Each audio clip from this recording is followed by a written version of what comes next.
When British and American allies invaded Nazi-occupied Europe on D-Day, June the 6th, 1944, they took the German military by surprise and quickly established a beachhead on the Norman coast.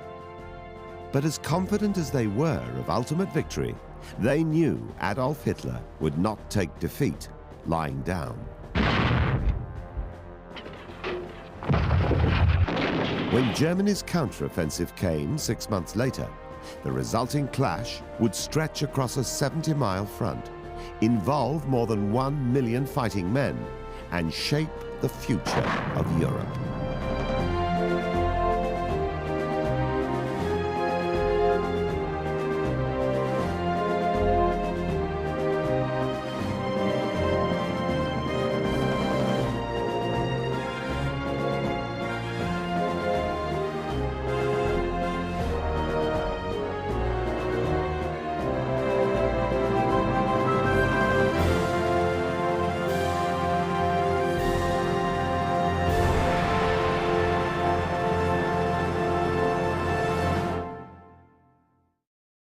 Following a nearly unbroken string of successes lasting from 1932 through to 1942, Adolf Hitler and Nazi Germany began to believe they were truly invincible.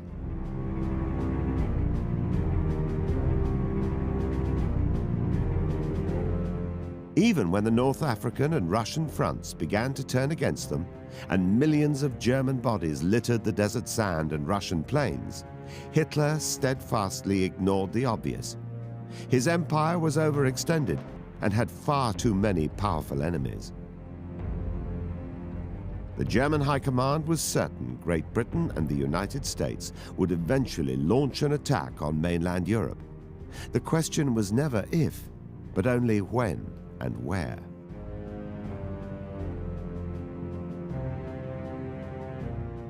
Despite intelligence reports of a massive buildup of Allied troops in England, when D-Day came, Hitler's defenses along the French coast were unable to contain the avenging tide.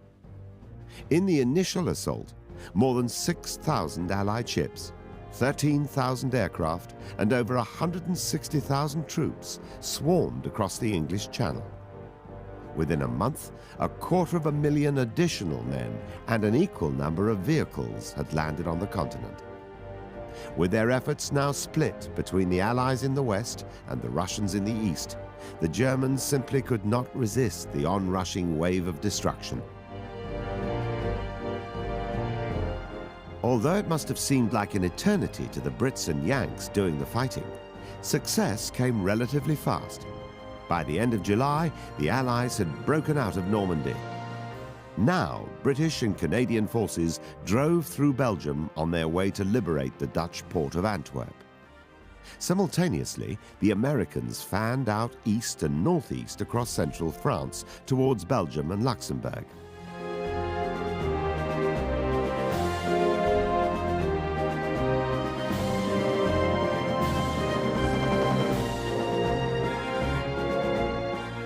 On August the 25th, 1944, Paris was liberated after 4 years of German occupation.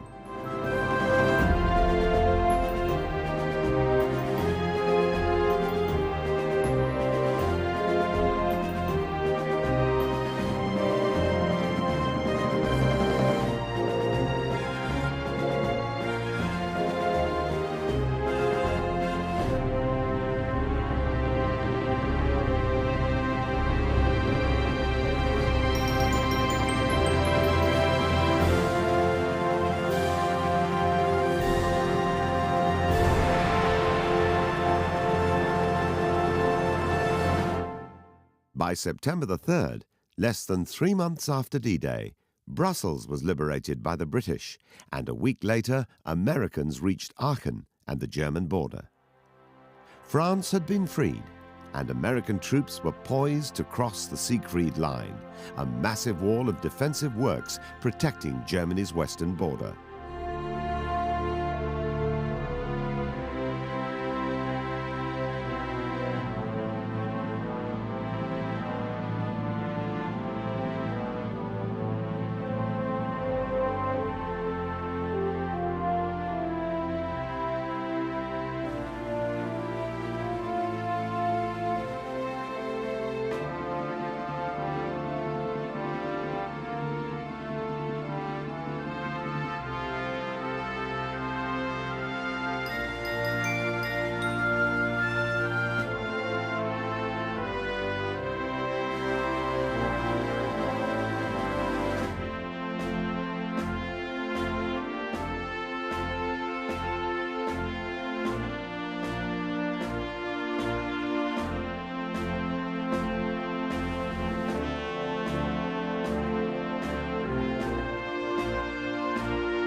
The Allied invasion, discounting the Russian front, had cost Germany more than 500,000 men. Nearly all their tanks, field artillery and trucks, and had severely crippled the Luftwaffe.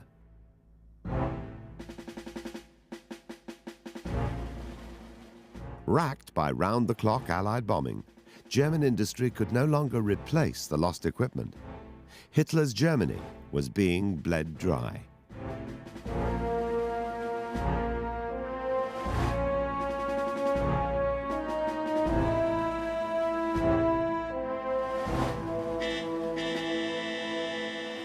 Desperate to bolster its shrinking military, Germany called up every man between the ages of 16 to 60 and threw them into the fight to save the fatherland. But still the Allies came.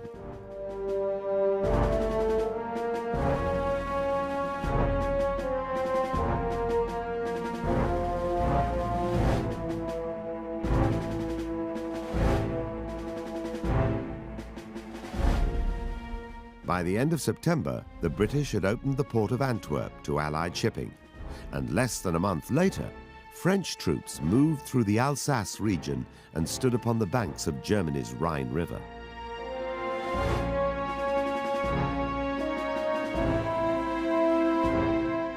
If the German military was not unraveling fast enough in the field, strife in the high command only made matters worse.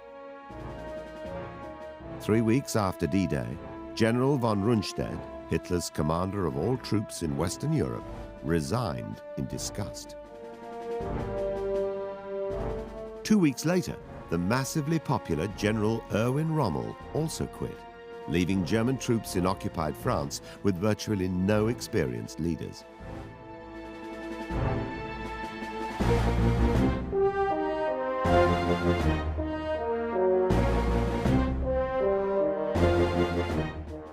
If Adolf Hitler could not reorganize his army within a few weeks, his 1,000-year Reich would collapse before Christmas. But there was a ray of hope amidst the disaster. If the Allied invasion had sapped the strength from Germany, the speed of their advance had stretched Allied supply lines and manpower to the limit.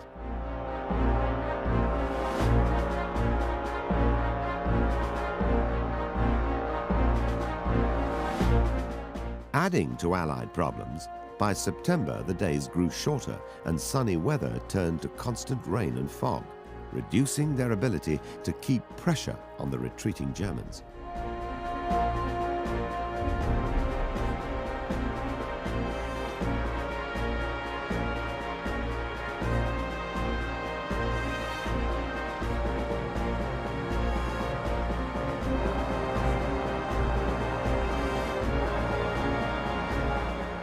By November, General George Patton's Third Army had reduced its number of missions from an August high of 12,000 per month to fewer than 3,500.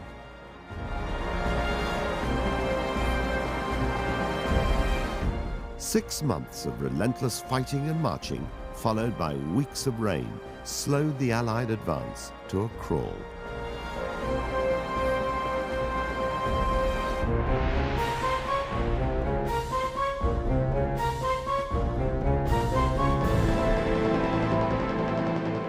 Complicating matters further, by December, the Allied front was nearly 1,000 miles long, winding from western Switzerland to the northern Netherlands.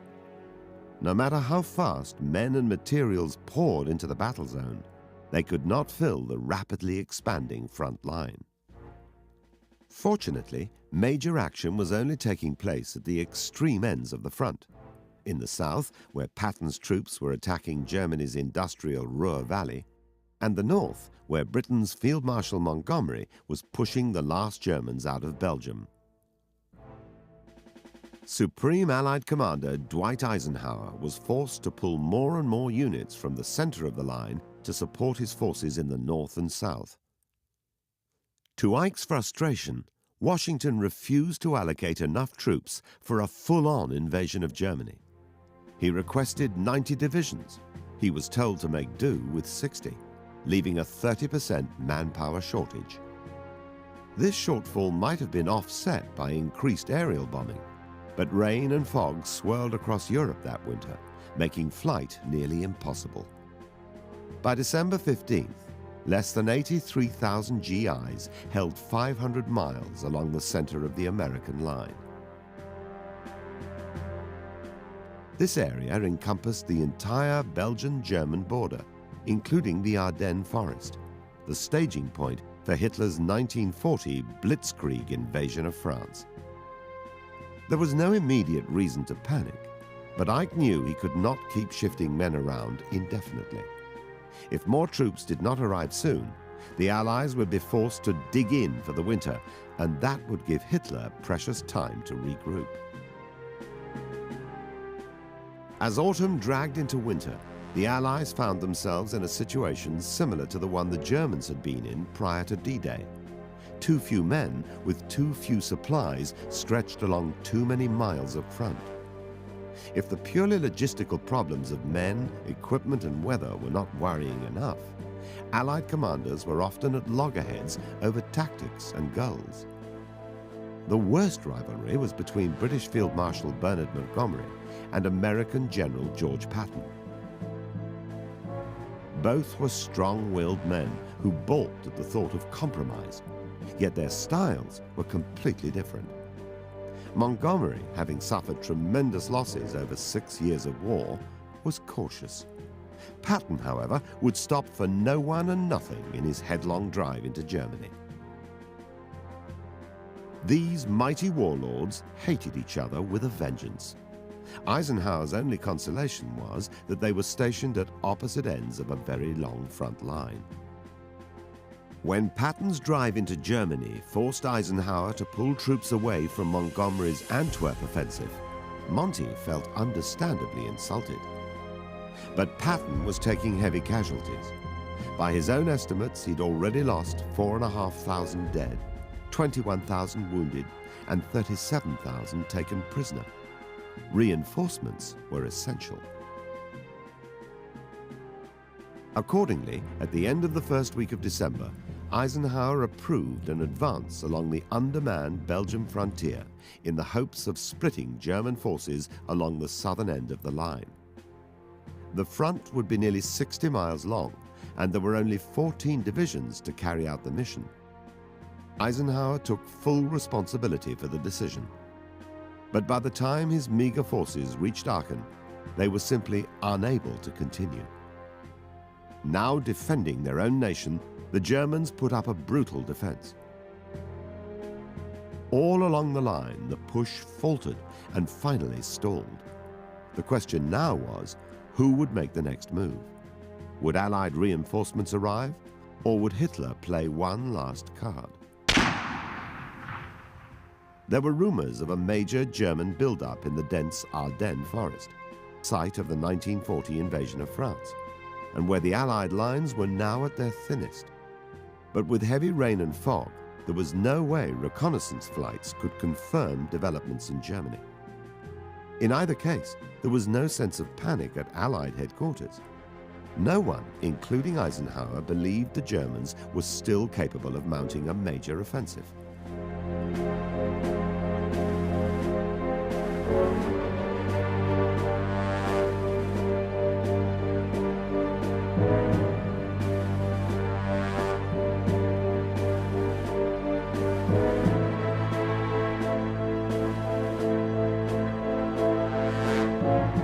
Bombing had crippled their industry. Manpower had been depleted by a war on two fronts, and their fuel supply was all but exhausted. Even when a local woman and two German deserters told hair-raising stories of a massive German buildup behind the Ardennes, no one took much notice. No one, that is, except George Patton. If he were Hitler, the Ardennes would be exactly where he would mount an attack. Patton told his staff, "Gentlemen, pull the Third Army out of its eastward attack, turn 90 degrees, and attack north." Long before Patton suspected the Nazis might attack, Adolf Hitler and his high command were deep in conference. On September the 16th, 1944, the day Field Marshal Montgomery began his drive toward Antwerp, General Alfred Jodl was giving a report on the deteriorating conditions on both eastern and western fronts when Hitler interrupted him. "I have just made a momentous decision.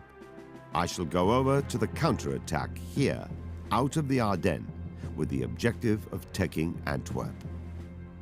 Certain the war was already lost, his generals listened in stunned silence as the Führer explained his plan. Hitler knew the Allied supply lines were overextended and could reach breaking point before American troops arrived at the German frontier and the heavily fortified Siegfried Line. This was the point at which Germany would go on the offensive. Hitler was also aware of the personal rivalries in the Allied High Command, and he hoped to exploit them. If the Allied line could be cut in half, separating the British in the north from the Americans in the south, the US-UK alliance might well fall apart. This would allow Germany to shift massive numbers of troops from Western Europe to the Eastern Front and push Stalin's soldiers back to Moscow. The generals argued that the plan was far too ambitious to work. Hitler insisted that with the British tied up at Antwerp and the Americans fighting toward the German border, the best place to launch an offensive would be through the Ardennes, where Allied lines were weakest. It had worked in 1914 and again in 1940. There was no reason it would not work now. Von Rundstedt objected. Model objected. Dietrich and Jodl objected. But the Führer was adamant. Assigned the task of working out the details, Jodl returned with the following plan. The attack would require 3 armies. A newly formed 6th SS Panzer Army, led by General Joseph Sepp Dietrich, would hold the northern end of the line. In the center, the 5th Panzer Army, under veteran General Hasso von Manteuffel, would drive across the Meuse River and on to Antwerp. In the south, the 7th Army, led by General Brandenberger, would establish the left flank of the attack. Like the Blitzkrieg attacks early in the war, the new offensive, codenamed Watch on the Rhine, would have to keep to a tight time schedule. Any significant delay would eradicate the severely limited supplies, and the plan would fall apart. The attack was set to be launched between the 20th and 30th of November. All that remained was to organize 3 armies, conscript the required number of men, and gather the necessary supplies, vehicles, and ammunition. To everyone's amazement, Germany's military equipment production reached an all-time high, despite continued Allied bombing raids. Inevitable delays, however, caused the launch date to be moved forward twice. But by the 5th of December 1944, 2,000 trains were hauling 29 divisions of troops, thousands of pieces of artillery, and 15,000 tons of ammunition towards the Ardennes.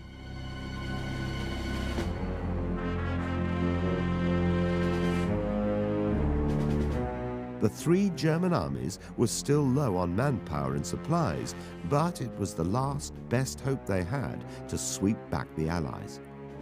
Fortunately for Hitler, heavy fog and rain kept the advance invisible. The attack, now renamed Autumn Fog, was scheduled to open on December the 16th.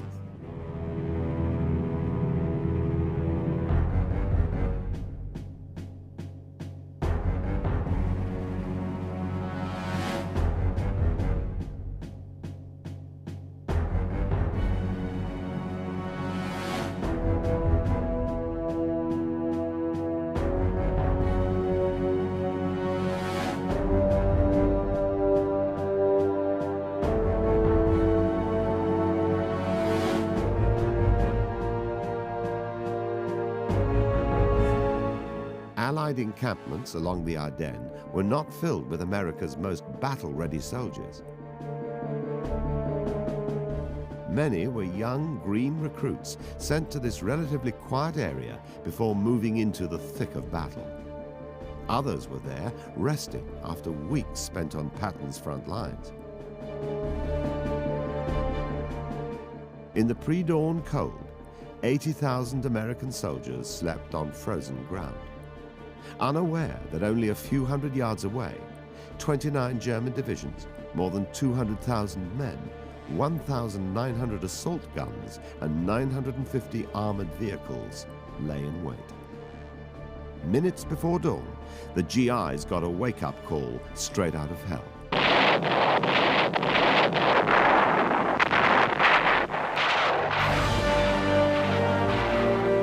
At 5:30 a.m., Hitler's big guns opened up, belching fire and death on the unsuspecting Americans.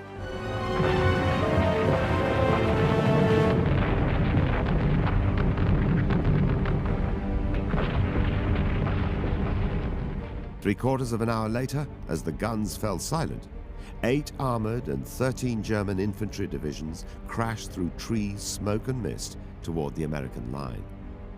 Panicked and disorganized, thousands of terrified GIs scattered blindly. Others called their headquarters with desperate requests for reinforcements, whilst many fiercely stood their ground. Meanwhile, German commanders were trying to gauge the success of their advance. In the north and south, Generals Dietrich and Brandenberger had to establish hard shoulder emplacements, guarding the flanks of the advance and keeping the Americans from cutting them off. Without the hard shoulders, Manteuffel's 5th Panzer Army in the center would be vulnerable to attack from both sides. At the north end of the line, Dietrich knew he would have to contend with extremely rough terrain and dense forests in the Lossheim Gap, an area relatively well guarded by the Americans.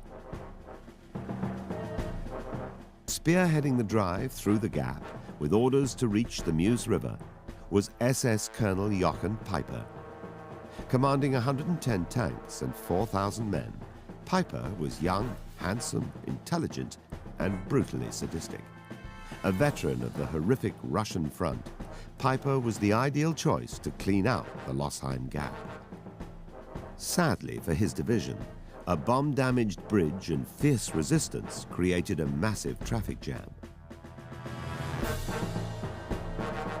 By the end of the day, Peiper's panzers had moved less than 5 miles.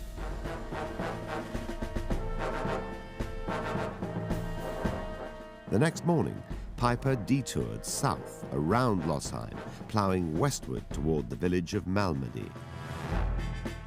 At about 2 p.m., Peiper's main column surprised a U.S. field observation convoy.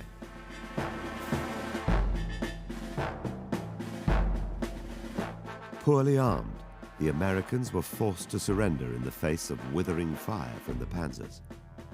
Herded into a nearby field, one of Peiper's commanders ordered his men to open fire.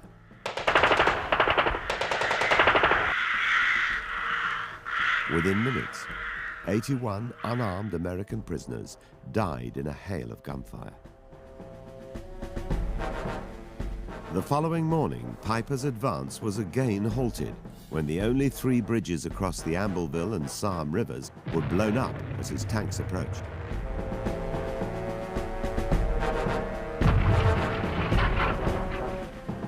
Peiper radioed for supplies and reinforcements, but every relief column sent out was intercepted and destroyed.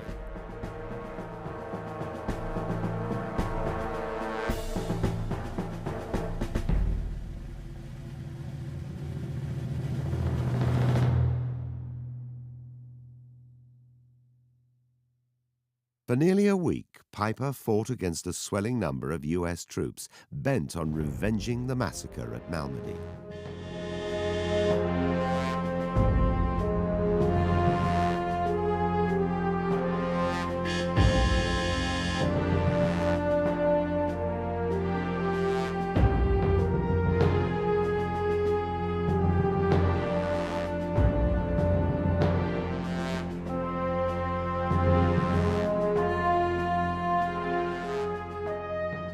In the end, he was forced to destroy his tanks and order his men to make their way back to their lines any way they could. By the end of the second day of the German attack, the story up and down the line was much the same as Peiper's.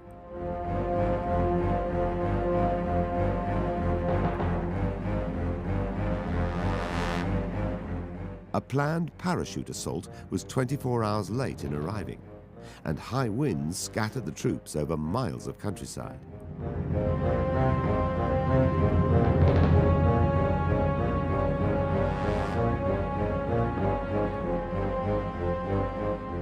General Dietrich's infantry finally overran American positions in the Losheim Gap and surrounded another 8,000 GIs, who surrendered with almost no resistance after only 2 days. But intense fighting along the foot of the Eiselborn Ridge prevented Dietrich from establishing artillery emplacements for their hard shoulder protection. Dietrich was already far behind schedule. 70 miles south, General Brandenberger was having no better luck. Only Manteuffel's 5th Panzer Army in the center was making headway, but without protection on his flanks. The 5th was slowly being forced into a 25-mile wide valley between the towns of Saint-Vith and Bastogne. With advances on both the northern and southern wings of the German attack already faltering, it fell to Manteuffel's 5th Panzers to make up lost time. And that meant capturing both Saint-Vith and Bastogne. The towns were located at road junctions essential to moving German troops and equipment across the Meuse River and on to Antwerp. According to Hitler's original plan, the Meuse should have been crossed at the end of the 3rd day. But after 4 days, it was still almost 50 miles ahead of Manteuffel's column. If things were bad for the Germans, they were even worse for the Allies. The suddenness of the attack, coupled with disorganized retreats and breakdowns in communication, meant it was not until the 4th day that commanders could access the extent of the disaster. At 11 a.m. on December the 19th, General Eisenhower called an emergency meeting at his headquarters in France. Among those attending were Generals Omar Bradley and George Patton. To quash any hint of panic, Ike began by saying, "There will only be cheerful faces at this conference table. This situation is an opportunity, not a disaster." As the extent of the damage unfolded, it became clear that the Germans had behaved exactly as Patton predicted they would 2 months earlier. The Allied line was slowly being cut in two. Now all troops south of the German invasion would remain under the command of General Omar Bradley, Patton's immediate superior. He moved all available armored divisions forward to hold back the Germans, while Patton, who had prepared for the situation, would swing his entire Third Army 180 degrees and make a fighting advance towards Bastogne. Patton was delighted. Leaving the meeting, he turned to Bradley and said, "Brad, this time the Kraut stuck his head in the meat grinder, and by God, I've got hold of the handle." To hold the line north of the German spearhead, Eisenhower placed both British and American troops under the command of Field Marshal Montgomery. Some American officers resented being commanded by Montgomery, but Eisenhower knew it was the wisest move. It also ensured that British reserves would be brought into the battle and help take pressure off the fracturing American lines. Immediately, Montgomery began moving the nearest unit, the 82nd U.S. Airborne, to shore up American positions at Saint-Vith. But moving tens of thousands of men from all along the line took time. The most important thing at the moment was to consolidate the front, even if it meant sacrificing territory.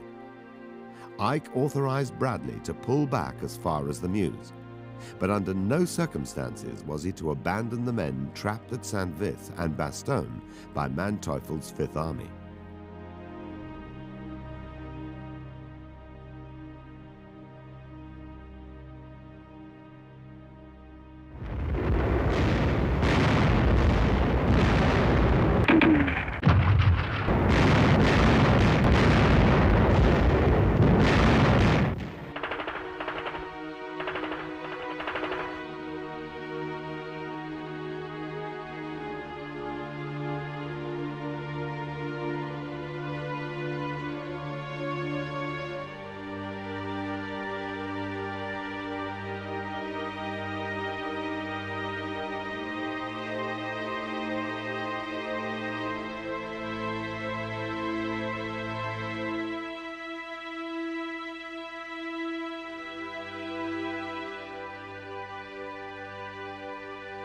Because Bastogne was situated at the junction of three major roads, if the Germans captured it, they would control access to central Belgium.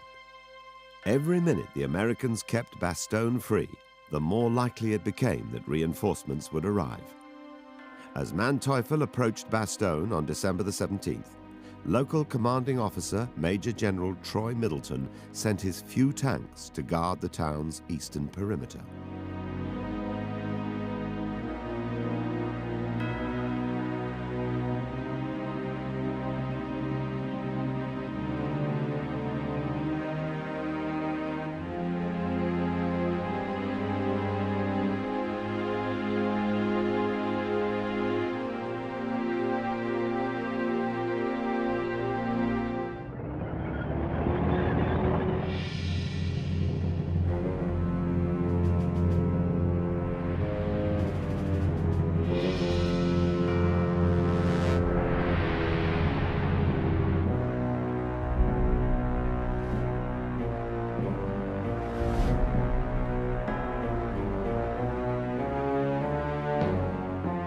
Within 24 hours, the tanks were overwhelmed and the Americans were reduced to desperate holding actions against an ever-increasing number of German infantry and panzers.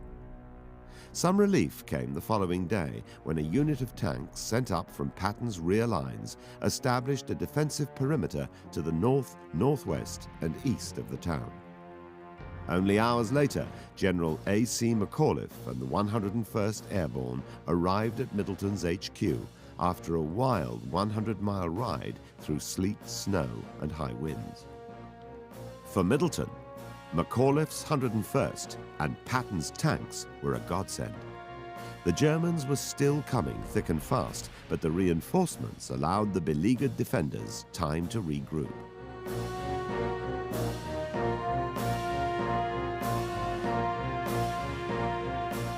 But 2 days later, on the 20th of December, Manteuffel's main force moved around Bastogne, leaving units of infantry and heavy artillery to besiege the town.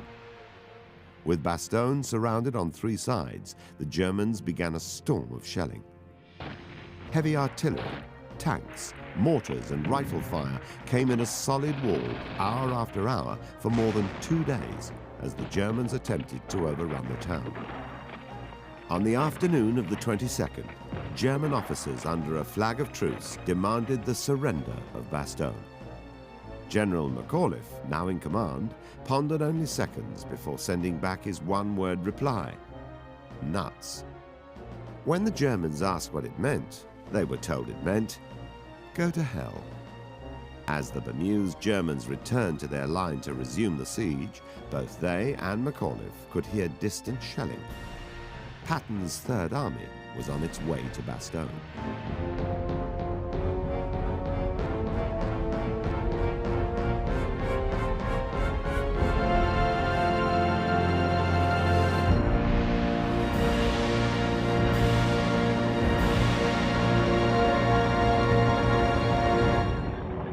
"25 miles to the north, Little Saint-Vith was also under siege.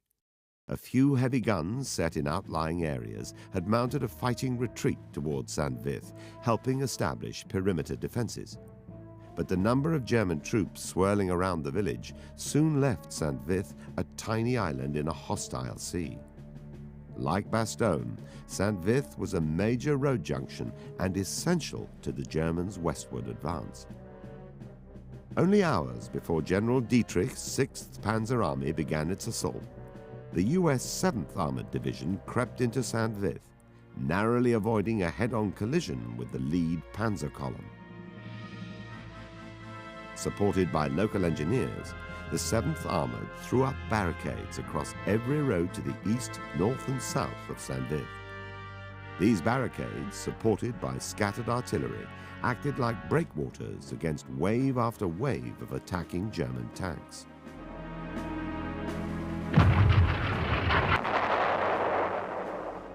While Saint-Vith fought on desperately, the 82nd Airborne pushed its way in from the west to keep the Germans from creeping behind Saint-Vith's perimeter.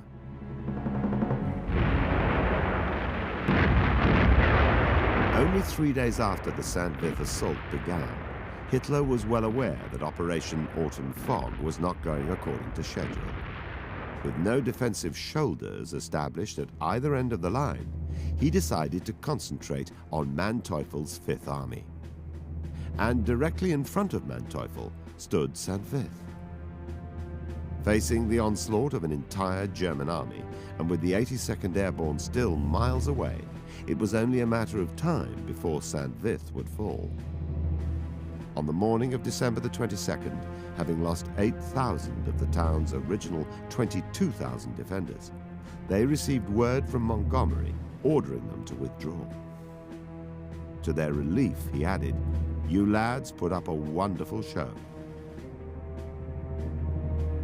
After 5 days of constant battering, St. Vith had fallen, and a major road toward the Meuse lay open to the Germans. 6 days into the Battle of the Bulge, and both Allied defenses and German advances were only hanging on by the skin of their teeth.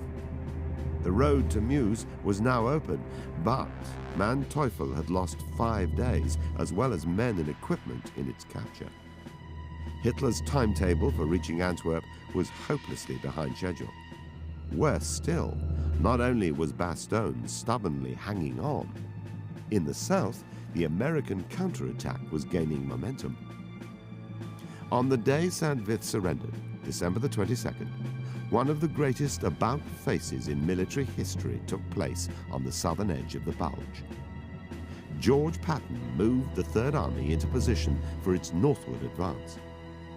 In only 5 days, Patton moved more than 130,000 vehicles, 62,000 tons of supplies, and an entire army, a combined total of 1.5 million miles. Much of it was done in the dead of night, in the coldest weather in history. The winter of 1944-45 was so bitter, the iron nails in German boots literally burned holes into the soldiers' feet. Canteens filled with boiling water froze solid in an hour, and thousands of young men suffered irreparable kidney damage.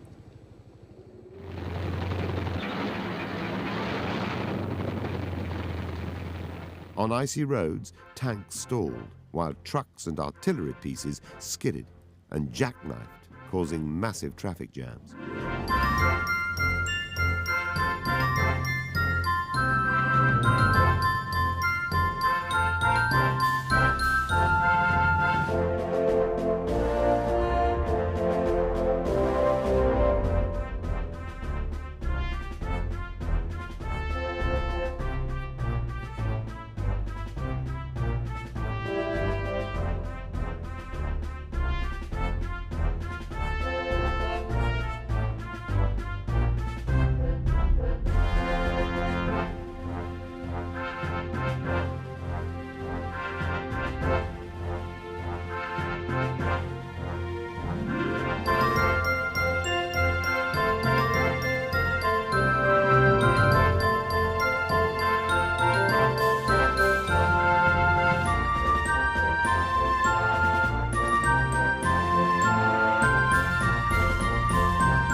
In blizzard conditions, entire convoys lost their way. At one point, a retreating German artillery column met an advancing American tank column head-on. Blinded by snow, the two sides shelled each other for hours at point-blank range. When it was over, the Americans had only 2 operational tanks left, and the Germans had lost all their equipment and taken nearly 50% casualties.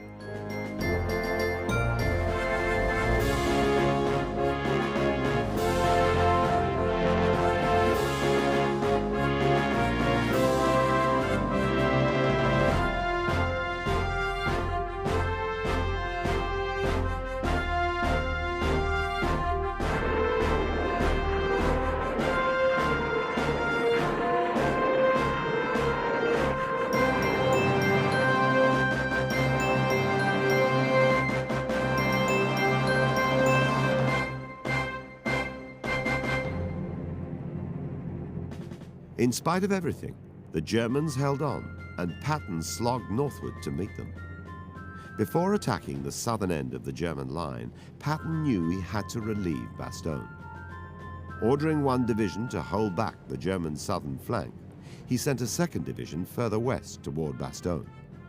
The morning of the 23rd brought a welcome sight for exhausted American troops: clear skies. Planes took to the air for the first time in weeks. That day, the Allies flew 2,000 missions and mounted another 12,000 over the next 3 days.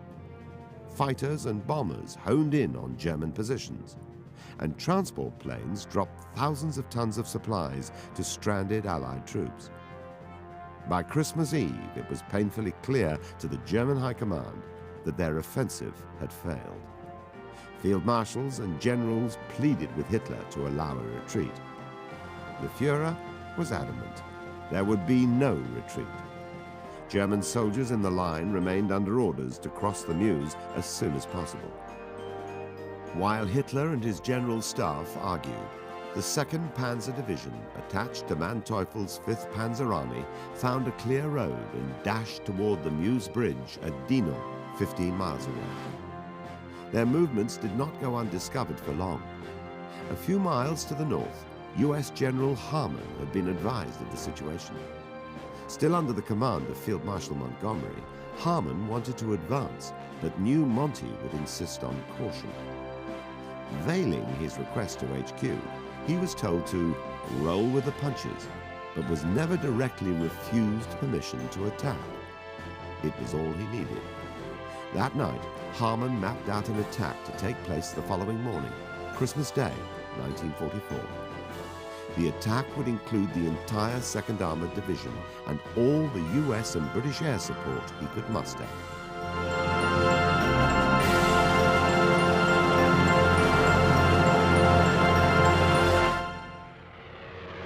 When the Americans and British descended on the German column on Christmas morning, they were only 4 miles from the Meuse.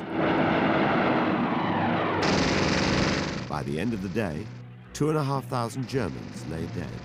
Another 1,000 had been taken prisoner.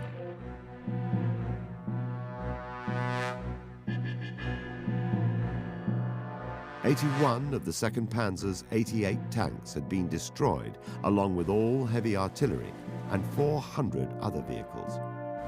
The Germans never reached the Meuse. Despite Hitler's orders, Manteuffel had no alternative but to order a fighting retreat.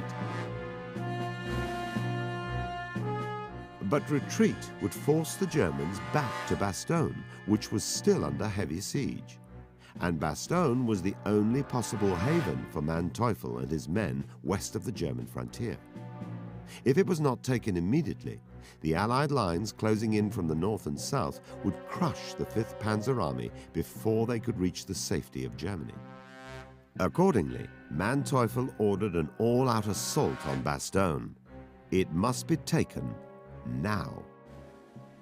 The Allied defenses around Bastogne had already been squeezed inward to a ring only 5 miles in diameter. And there was not a single spot within this ring that was safe from shellfire. Late on Christmas Day, the fighting was so close and so intense that when an American officer asked a man at another point in the line how close the Germans were, he was told, "If you look out of the window, you'll look right down the muzzle of an 88.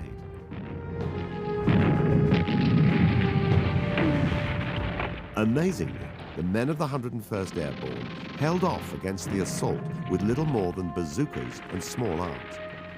Fortunately, only a few miles to the south, Patton's 3rd Army was closing in.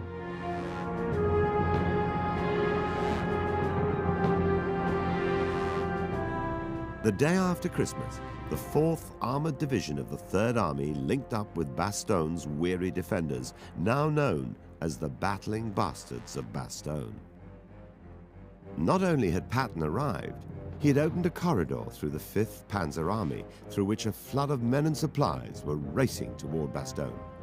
By now, Patton's relieving forces numbered more than 6 divisions, and they began pushing beyond Bastogne in an effort to join up with the 1st Army advancing down from the north.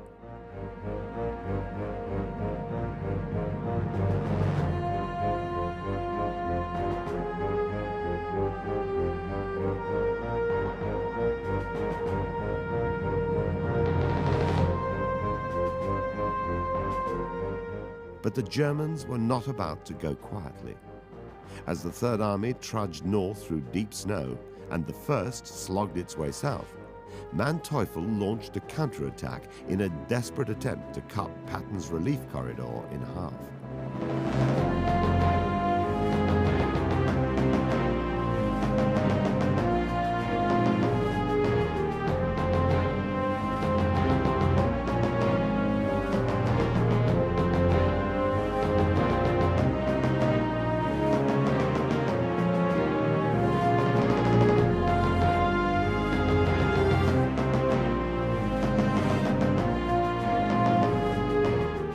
During 2 days of intense, bloody fighting, often hand-to-hand, 3 armies, the US 1st and 3rd and the Germans' 5th Panzer, were simultaneously trying to reach the village of Houffalize between Saint-Vith and Bastogne.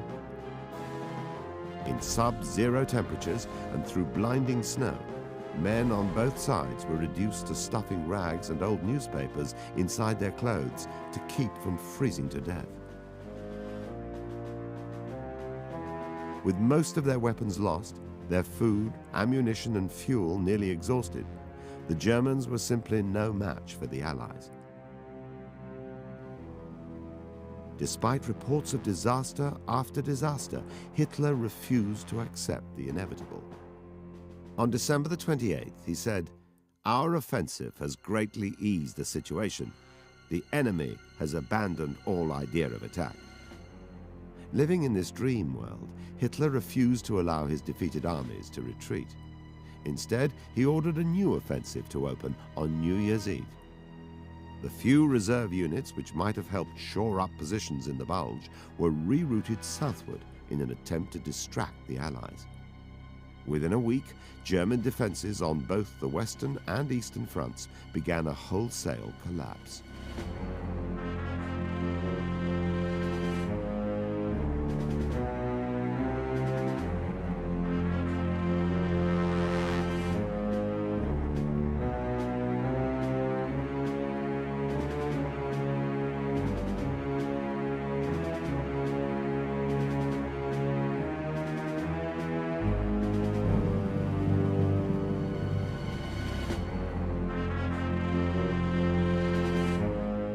On January the 12th, the Russians mounted a massive new offensive in Poland and East Prussia. And 4 days later, the American 1st and 3rd Armies finally met at Houffalize. From there, the Allies turned eastward, resuming the push toward Germany that had been so terrifyingly interrupted 2 months earlier. Moving back through Saint-Vith and the Lossheim Gap, all the territory lost in Hitler's last great gamble was reclaimed by the end of January. Thanks to the extraordinary efforts of US and British forces, the Bulge was finished, and the collapse of Nazi Germany was only a matter of time. But the cost had been staggering. More than 1 million men had taken part in the Battle of the Bulge. Of this number, more than 8,000 Americans, 200 British and 12,000 Germans had been killed. The Germans lost 1,600 aircraft, 600 tanks, and more than 6,000 vehicles and artillery pieces. It was a loss that the Third Reich could no longer withstand. By May 1945, only 3 months after the conclusion of the Bulge, Hitler's 1,000-year Reich and the terror it wrought on humanity came to an end.